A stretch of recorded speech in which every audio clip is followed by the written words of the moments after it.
If you are an introvert and you need to learn how to do networking, how to network with people, and you can't really negotiate, you can't really talk to people, you're not really open for conversations, you're not really used to that thing, but you have to do it because this is business and this is life. Life is about who you know.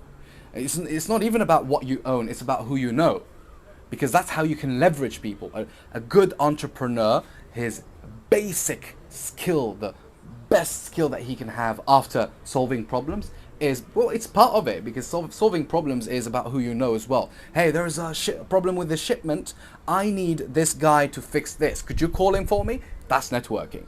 So what you need to do is to just leverage. You need to leverage people's energy, people's skills, and people's network as well.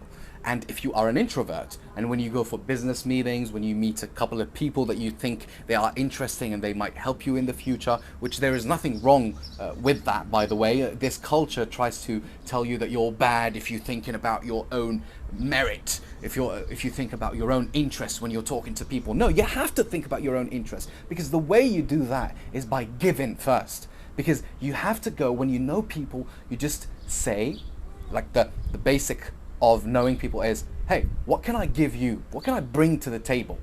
That's the first thing. And then you say, okay, could you help me? Because you need to give value first before taking it yourself. That's gold. A lot of people, you hear this, a lot of people say, oh, give first and then you receive. But what does it mean? Let me tell you what it means when it comes to networking, when you're in a group of people whom you might think are interesting, and you are an introvert and you literally hate talking. To be honest, for me, I hate talking too much when I'm in groups. I don't know, I kind of don't like it. I'm not really comfortable doing it, but when I have to, I do it, all right? We can talk about the skill of speaking next up in the future, but you can do it with low energy, low investment. You go, you meet the people, you sit with them, and then you just keep asking questions. The more someone talks about himself, the more they're gonna like you. There is a book called How to Win Friends and Influence People by Dale Carnegie, which is a holy book. It's like a Bible of socializing and networking. And what he says that you can get friends and make people do things for you and make people loyal to you by letting them talk about themselves. He says that there is no word more beautiful in any language for a man than his name. Than his own name. You can call him by his own name, and you can make him talk about his interests.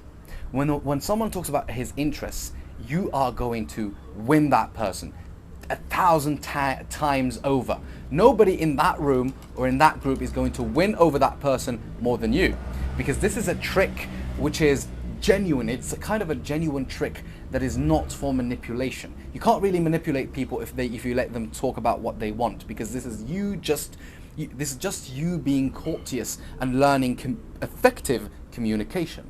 And you are going to give those people huge dopamine spikes because they're talking about themselves, and that person is like, shit, man, this guy is asking me about the smallest details of what I do or about my life. He's not even asking only about business, he's asking about my general life. I'm a businessman, everybody tries to talk to me about business and about money, and I'm kind of tired of that. I just want to chill out sometimes, but this guy is asking me these questions. And these are the things that you need to work on. This is a trick. Just ask questions, go deeper and deeper and deeper. Hey, how did you feel when that happened to you? Oh, really? You went through that? Damn, man. What do you do for in time of leisure? Oh, you collect Pokemon cards. Who would have thought you're a millionaire but you could collect Pokemon cards? What you mean? So you mean millionaires collect Pokemon cards, and they make millions from them?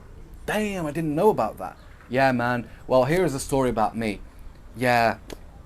So what do you think? What do you think of this, man? Did you go through that? This is how it goes. And the more interest you give that person, the more loyal and the better they feel about themselves around you, because your goal is to make people feel good around you. And the most successful people, this thing works with the most successful people, because the most successful people are lonely. They're not really used to someone having an actual discussion with them. And then you always offer help. help for those people. That's the formula. This is a formula that never fails. It will always deliver.